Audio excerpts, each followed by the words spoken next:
I do greet you and welcome you to our service this morning, the 26th of July, 2020.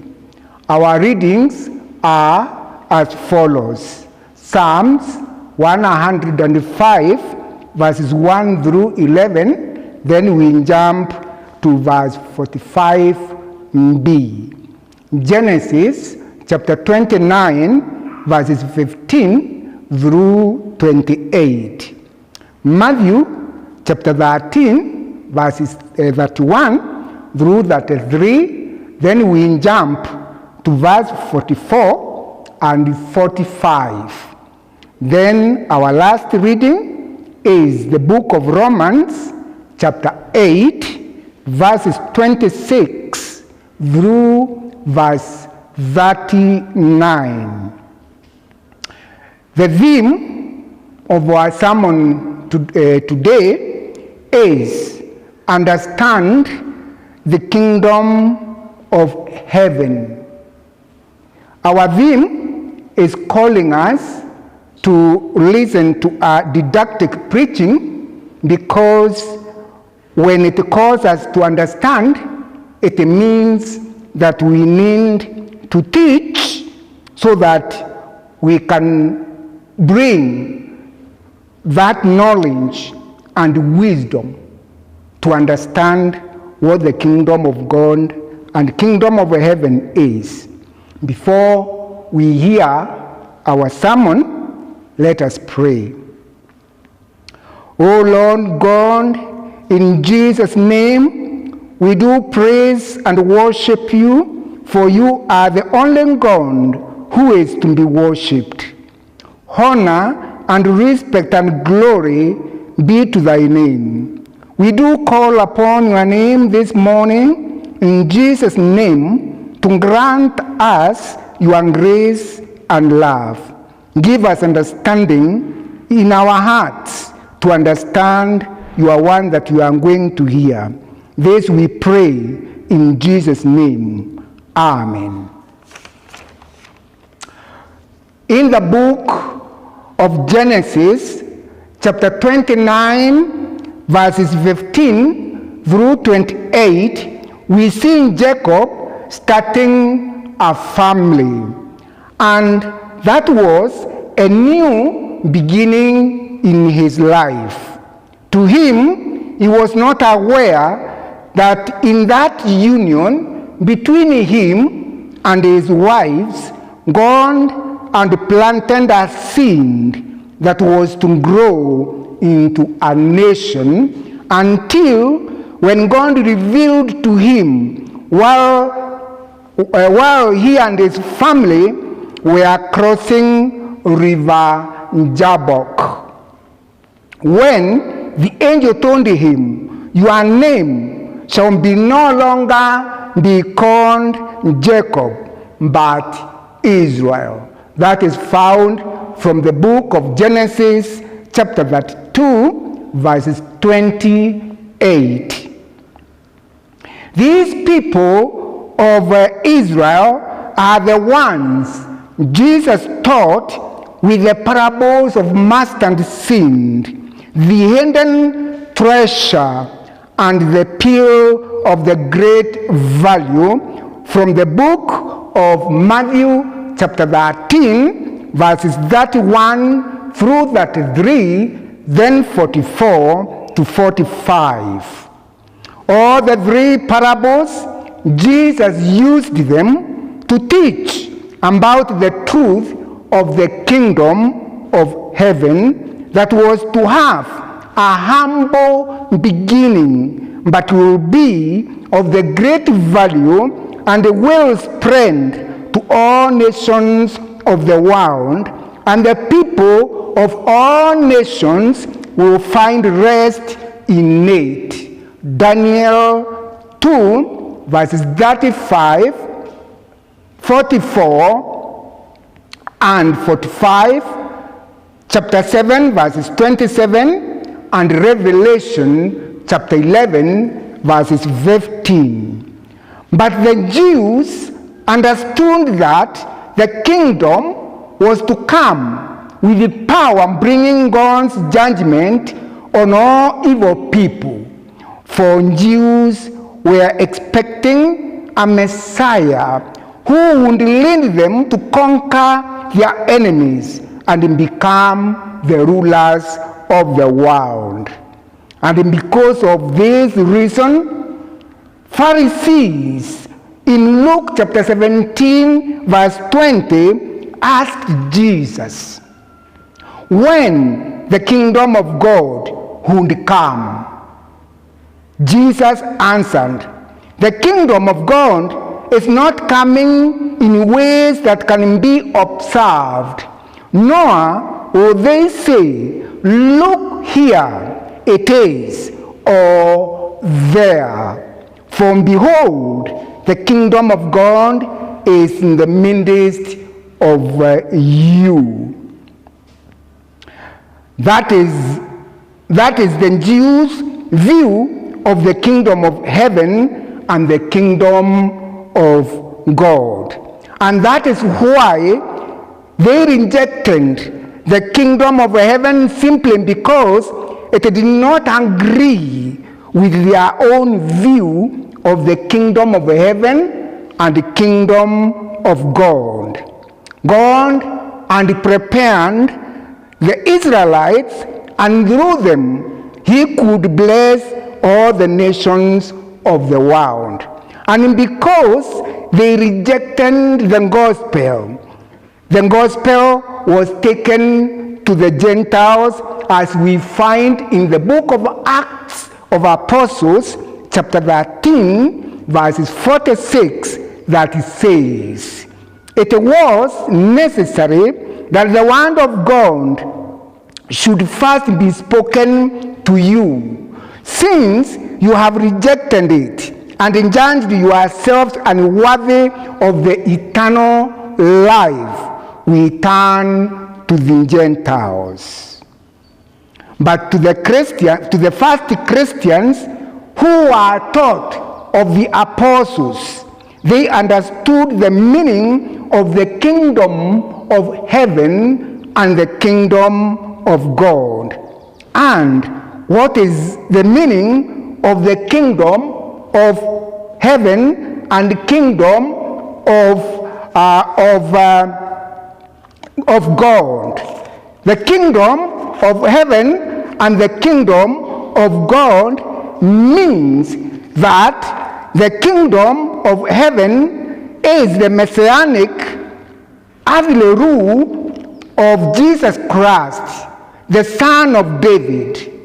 This messianic earthly rule of Jesus Christ is called the kingdom of heaven because it is the rule of heaven on earth. This we get it from the book of St. Matthew chapter 6 verses 10. And the meaning of the kingdom of God is the rule of God in the hearts of the believers. When the apostles taught Christians to understand the two kingdoms, that is the time when the parable of the mustard seed germinated. And it germinated on the day of Pentecost, when the Holy Spirit came upon them, and the small community of believers grew from strength to strength. And by the year 70, all the countries known, all the nations known, had already received the word of God. And in that way, the tree that grew from the mustard seed and spread to all the world and the land that was known by then. And the gospel became valuable that the believers had to sell their properties and brought their money at the feet of disciples so that that money could be used to help those believers who are in need. This we read from the Acts of Apostles, chapter 2, verses 42 through verse 47. For anyone to embrace the full gospel of Jesus Christ, one needs to understand the meaning of the kingdom of heaven and the meaning of the kingdom of God. And the kingdom of God, while Jesus taught about it in the book of Matthew and the Gospels, we find that in the book of Matthew, Jesus talked about the kingdom of heaven for more than that 3 times, and about the kingdom of God about 4 times. Whereas in the book of St. Luke and St. Mark, he taught only about the kingdom of God. So now, my dear listeners, as you listen to me, for you and for me to be able to understand the kingdom of heaven and the kingdom of God as our theme today, we need first of all to understand the word kingdom, both in Old Testament and in the New Testament. Let us look at the word kingdom in the Old Testament. In the Old Testament, we find the word kingdom meaning the organization of a community headed by a king. Another meaning, it is the spiritual reign attributed to God. Therefore, when we look at the kingdom in the Old Testament, we find 3 parts. Part number 1, we find it is a dominion over the earth. Before the call of Abraham, the dominion was over the creation, and it was given to Adam and Eve right from creation in book of Genesis chapter 26 and 28. When man fell in sin, he lost the dominion, and Satan became the principal and the prince of the world. This we read from the book of St. Matthew chapter 4 verses 8 to 10 and St. John chapter 14 verses 30. After the floods, the principle of human government was established under the covenant with Noah. This we find it from Genesis chapter 9 verses 1. That is, even today, that covenant of Noah is the charter of the Gentile governments. Number 2, the theocracy in Israel. The word theocracy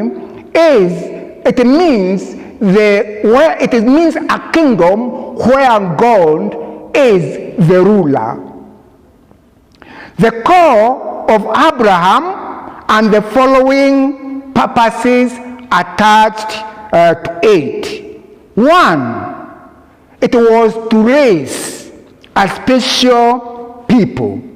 2, through these special people, God wanted to accomplish a great purpose for human race. And one of the greatest purpose is to establish a universal kingdom. God had the following order: to develop the divine rule in Israel. 1, it was the mediatorship of Moses. Exodus chapter 3 verses 1 to 10, chapter 19 verses 9, and chapter 24 verses 12. 2. The leadership of Joshua. Joshua chapter 1 verses 1 to 5. 3. The institution of Judges. Judges chapter 2 verses 16 to 18. Number 4. The popular rejection of the theocracy and the choice of a king. And the first king was Saul. 1 Samuel 8, 1 to 7, 9, verse 12 and 17. Then the last and the third, the Davidic kingdom. It had 3 sections. 1, the divine choice of David. 1 Samuel chapter 16, verses 1 to 13. 2, the giving of Davidic covenant. 2 Samuel chapter 7, verses 8 through 16. Psalms 89, verse 3 and 4. Third, the exposition of the Davidic covenant by the prophets.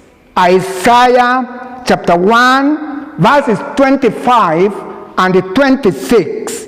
Zechariah chapter 12, verses 6 and 8. Now, let us see how the prophets described the kingdom. They described the kingdom in 7 points. Point number 1, the kingdom is to be established and an heir of David, who is to be born of a virgin.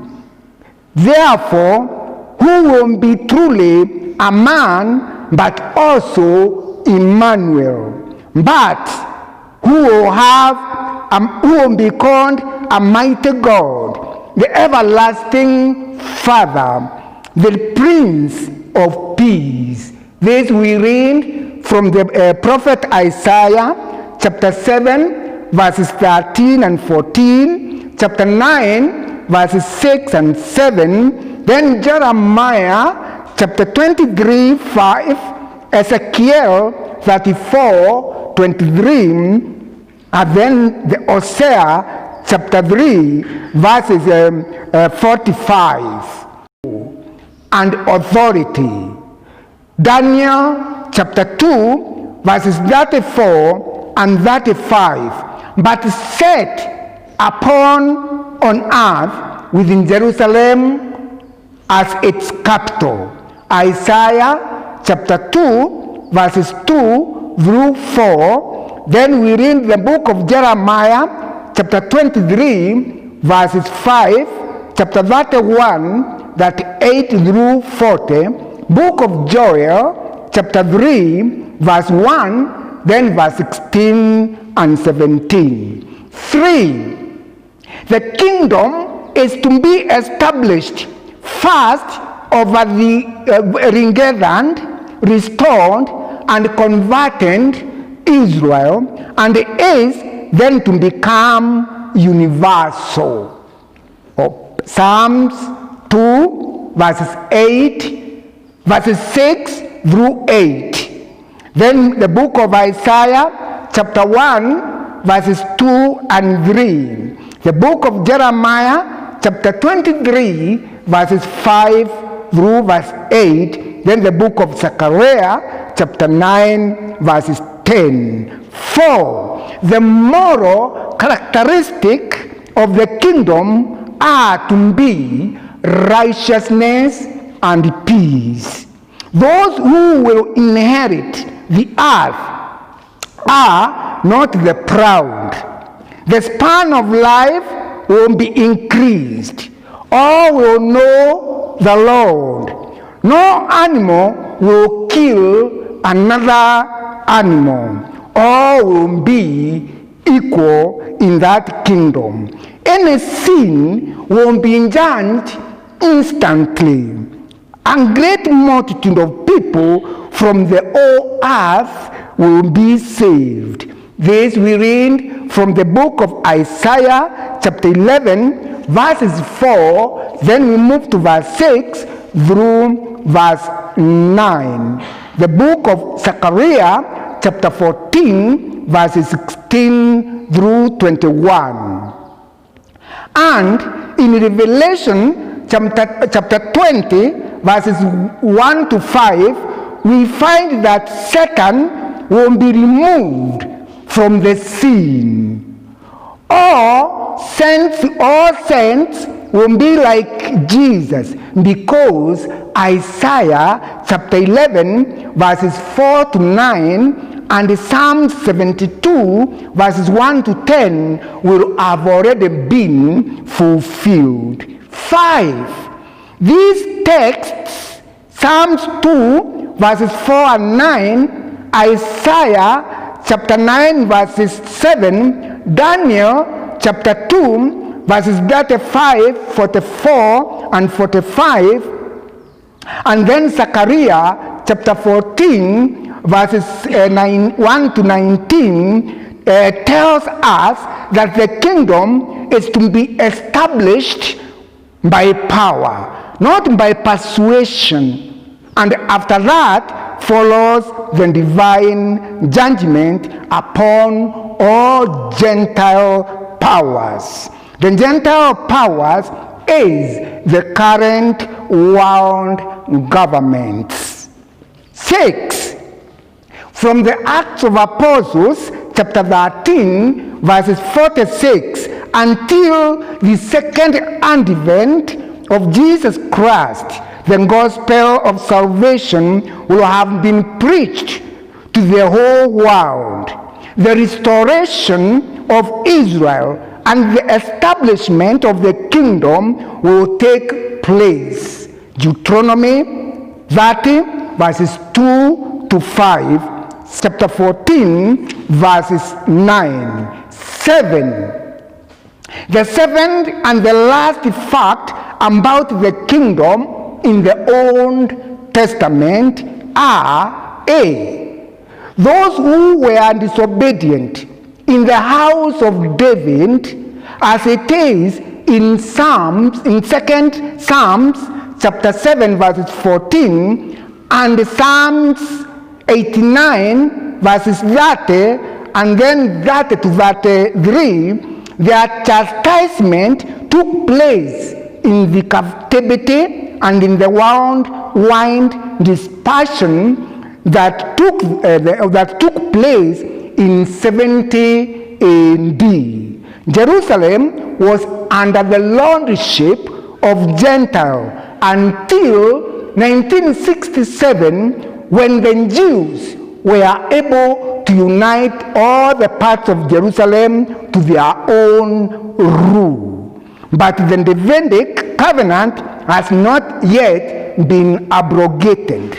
Psalms 89 verses 33 through 37. But it is going to be fulfilled as it is in the Acts chapter 15 verses 14 to 17, during the worldwide dispersion of the Israelites. And a very important fact to note here is the dispensation of the kingdom is ushered in while the church will be caught into the clouds and meet the Lord there in the clouds. That is what the Old Testament says about the kingdom. Now, let us look the word kingdom in the New Testament. In the book of Ephesians, chapter 1, verses 10, we read that the dispensation of the full times he might gather together in one all things in Christ, both which are in heaven and which are on earth, even in him. What is the meaning of the word dispensation? Here, the word dispensation means the time during which man is tested in respect of obedience to some specific revelations of the will of God. And for your information, we have 7 dispensations, and now we are in the grace dispensation, and we are talking about the 7th dispensation, the dispensation of the kingdom that is about to come. This is the 7th or the last of the dispensations of the kingdom, also called the dispensation of the full times, and is identical with the covenant to David. 2 Samuel chapter 7 verses 8 through 17. Zechariah chapter 12 verses 8.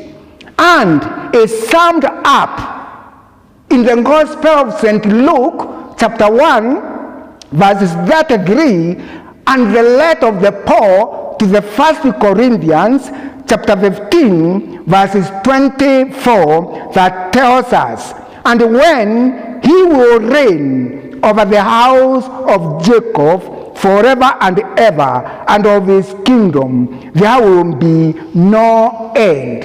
That is Luke chapter 1 that we have already mentioned, verses 33. And then comes the end when the kingdom, when he delivers the kingdom to God the Father, after destroying every rule and every authority and the power.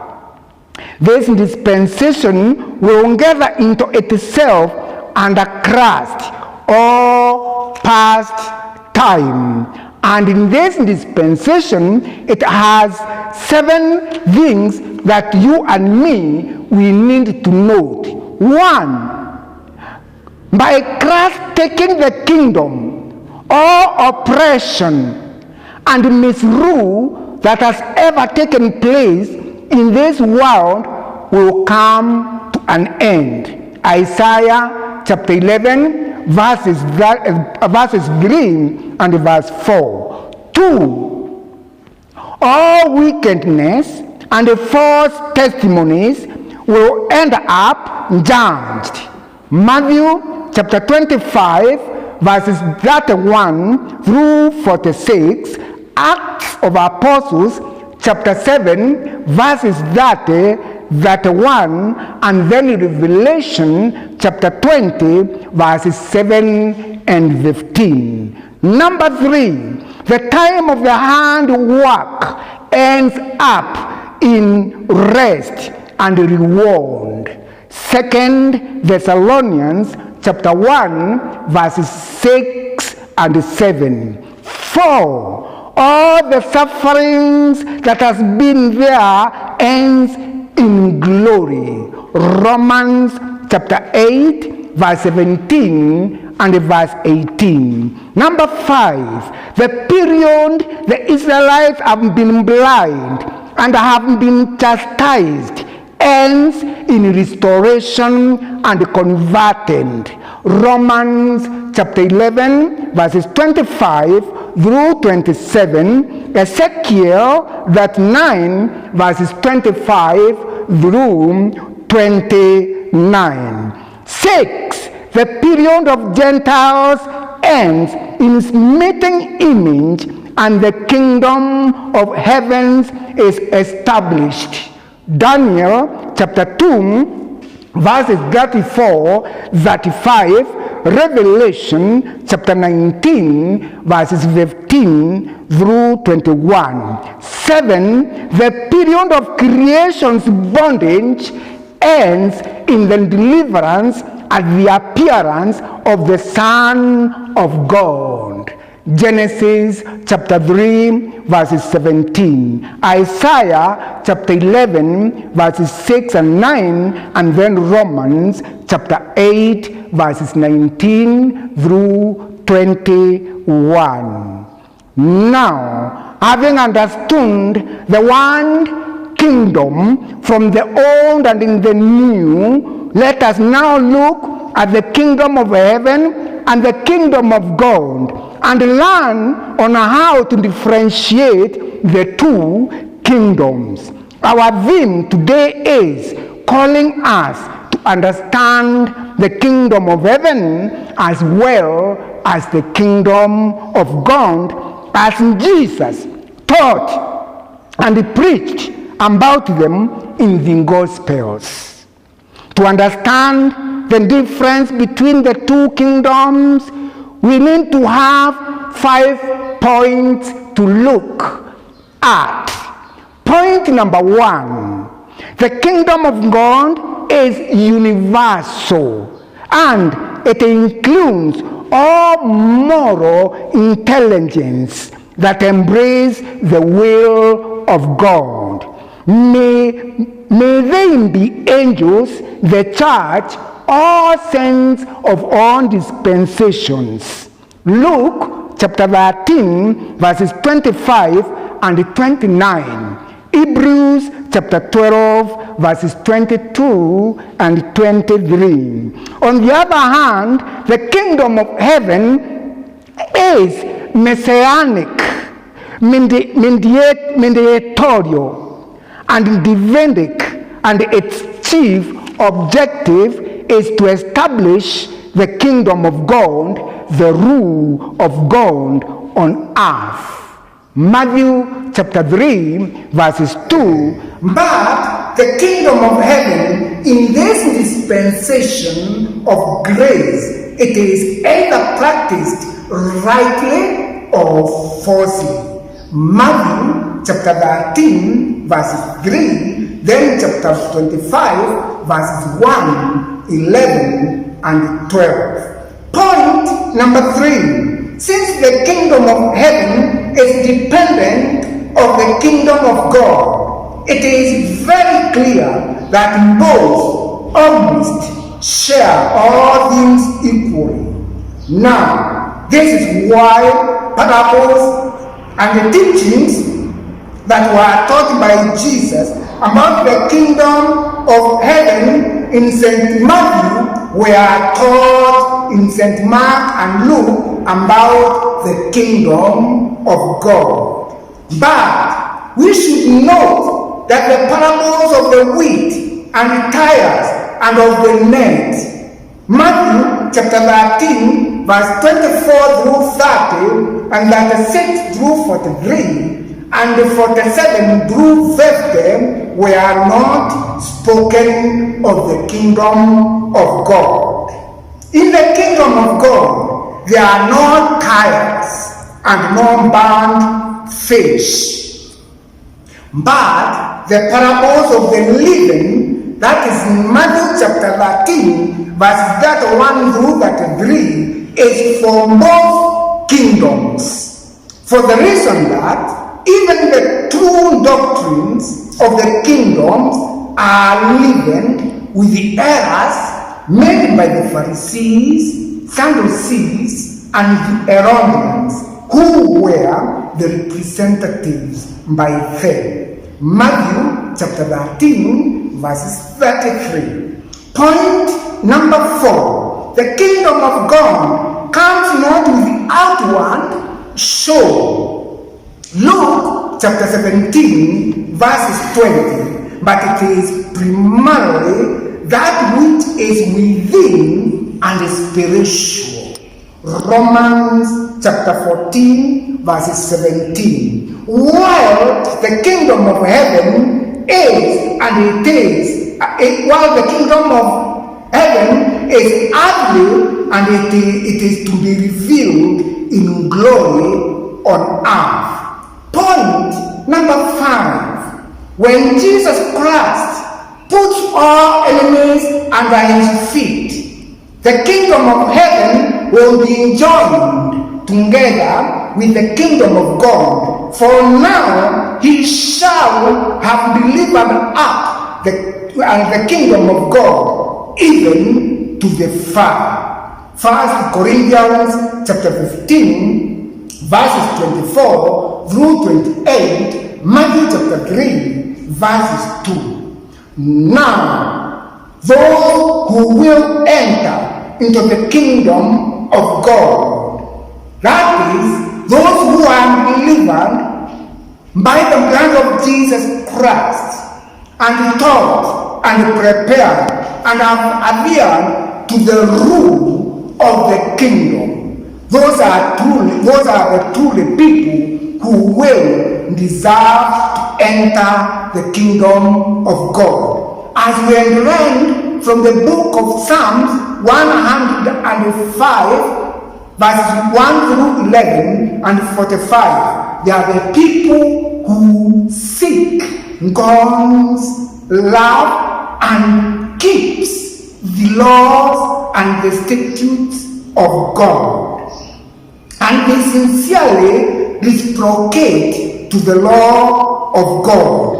And truly, they give testimonies that come right into their heart while they are here on this earth. And they testify that there is nothing here on this earth that can separate them with the love of God. They say, not even death and life, nor angels, nor rulers, nor things present, nor things to come, nor powers, nor heights, nor depth, nor anything else in all creation will be able to separate us with the love of God in Christ Jesus our Lord and Savior. Those who have such a testimony can say Amen, because you are the one who enjoy the rule of God when God establishes His kingdom that He will rule ever and ever, that will be universal, that will enter all those who are baptized in the name of God the Father, God the Son, God the Holy Spirit, and they have endured all the suffering. They have listened, they have obeyed, they have done everything being guided by the Holy Spirit, and we don't live for themselves, but we have lived for Christ. May the Lord God, the Father, and the Son guide us to understand the kingdom of heaven and the kingdom of God, because the whole world of God revolved there, because that is where your life and my life is. Amen. Let us pray. We thank you, God, for your word, and we know your word is two-edged. It cuts on either side. Any side we will be standing, it will guide, it will teach, it will reprove, it will give knowledge, it will give strength, it will give truthfulness and righteousness in the hearts of all believers. We thank you, Lord, for the great plan that you hand for us in Jesus Christ. And in Jesus Christ, you already established it. It is for us to claim it in Jesus Christ. Help all my hearers who have heard me this morning. May your Holy Spirit lead them to understand the very teaching that is abandoned in the kingdom of heaven and kingdom of God, that will lead into your full rule, the rule that Lord will give us the full rest and rewards. We love you. We give you thanks. For in Jesus' name we pray. Amen.